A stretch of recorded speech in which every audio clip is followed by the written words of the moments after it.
I was telling the Premier earlier, every year I get a briefing in the early spring about what our risks are, and it always seems there's a risk of fire or a risk of flood. There's either a bit too much water or too little.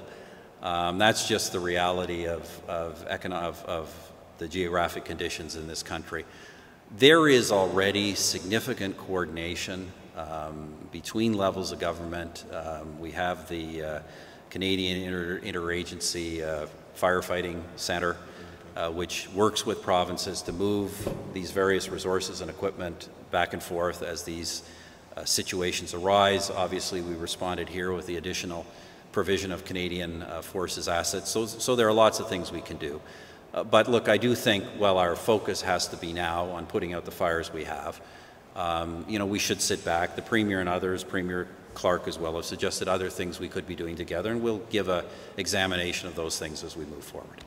We did talk about a national warehouse or a cache of equipment, and he wants to take that back and look into that. He thought that was worth looking into, that was basically the wildfire discussion we had. We've also noted to the Prime Minister that we'll be applying for federal support for the costs of the fire. There's certain programs and initiatives that for which we think we're eligible, and we were informing him that we would be applying for those programs. We think now, and we can get the more specific estimate, because of course we're not done fighting fires yet. Right now we think we're upwards of $100 million. As for our part, we're going to do a review on this event. It's going to be transparent, it'll be comprehensive, and we'll put everything on the table, including the policies with respect to when you fight a fire and when you don't. And those, and to answer your question, that needs to be resolved.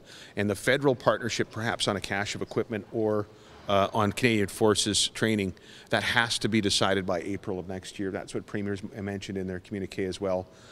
To your question, we need to, whatever we can learn from this season here and in other provinces, we need to learn it and implement the changes effective April next year, so that it's in place in time for the next fire season, which we hope is back to what it has been the last 8 years or so, which is fairly mild.